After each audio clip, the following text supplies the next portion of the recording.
Hi, Mr. Sample. My name is Michelle, and I'll be reviewing your assessment results with you. If you remember, just some time ago, you took a few assessments with us regarding anxiety, depression, hopelessness, and suicidality. So we got those results back, and I just wanted to discuss those with you for a minute, if that's all right with you. So what we found is that right now you're currently at a severe risk for depression. You have indicated that currently right now, based on your answers on the assessment, you are at a severe, have a severe rate of depression, as well as moderate risk for not only suicidality, but anxiety and hopelessness as well. So just based on some of your answers for some of the items on the assessments, it is fairly concerning, especially that you've noted some of the things on the suicidality scale. So I just really wanted to talk with you about that especially, but wanted to explore with you whether that's current feelings that you're still having, or if those were maybe feelings that you had during the assessments, and maybe perhaps you don't feel that way currently, because there are also some just confusing factors within some of the things that you had rated.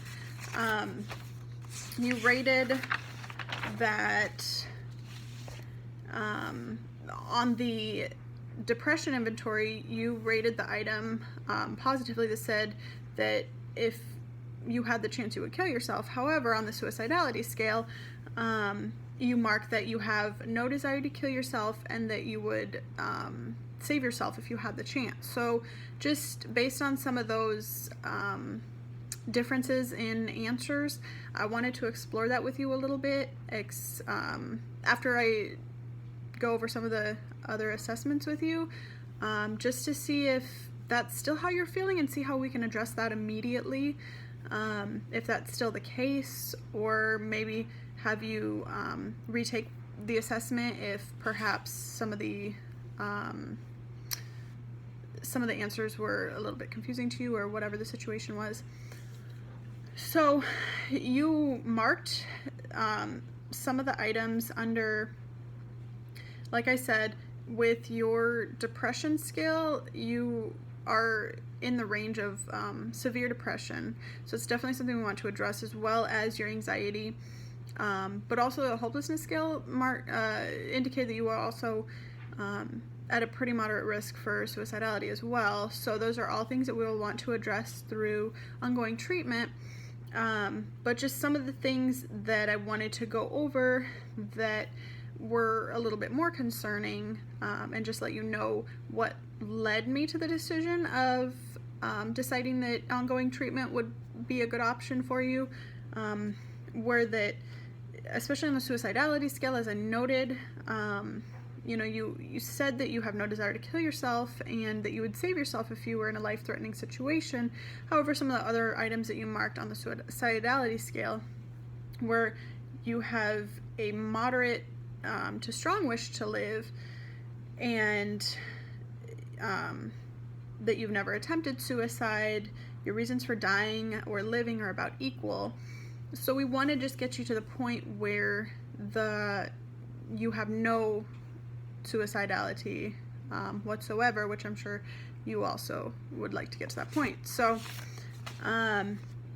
some of the confusing parts, I suppose, were on the depression inventory. You did mark you would kill yourself if you had the chance. So that does kind of go against what you had said on the suicidality scale. But you also marked some other concerning items, such as you cry over little things, you're disappointed in yourself, you're more irritable, you're more angry and tired, which are all symptoms of depression, and things that we can definitely address through therapy, through medication if necessary. On your hopelessness scale, you had marked some items such as your future seems dark to you, you can't necessarily see your way out of the hopeless feelings that you have currently.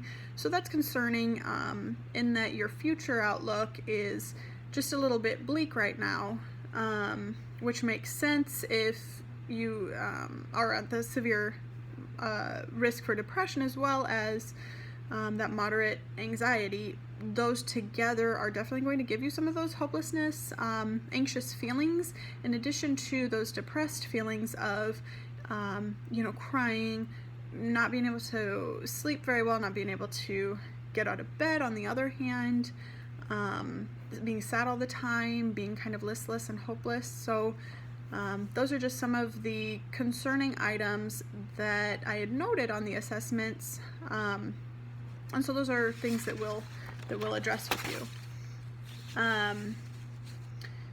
As far as anxiety, we can do a number of things here. If you we'll go through ongoing therapy, but we can also address medication to feel, or to get you to the point where you're not feeling some of those anxious symptoms as well, if that's something that you wanted to take a look at, because you'd noted here that you're moderate and unable to relax, fear of losing control, difficulty breathing, which are all of those bodily symptoms that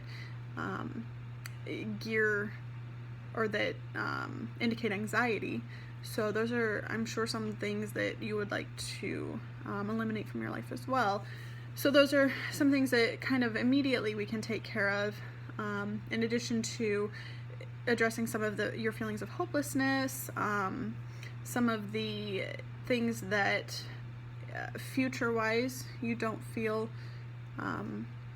very confident with, as far as not being able to see past current unpleasantness. So definitely we will address some things immediately in regard to your physical symptoms, but also through ongoing therapy we can also help you just deal with some of these things ongoing as well. So let me know if you have any questions. We'll definitely set up a schedule for ongoing sessions. I'd like to initially meet with you at least once a week, for the first 4 to 8 weeks, depending on how you're feeling as our sessions continue. And then we can take a look at also adding a medication regimen if you are interested in doing something like that as well. So those are some things that we found, and let me know if you have any questions, but thank you for meeting with me today.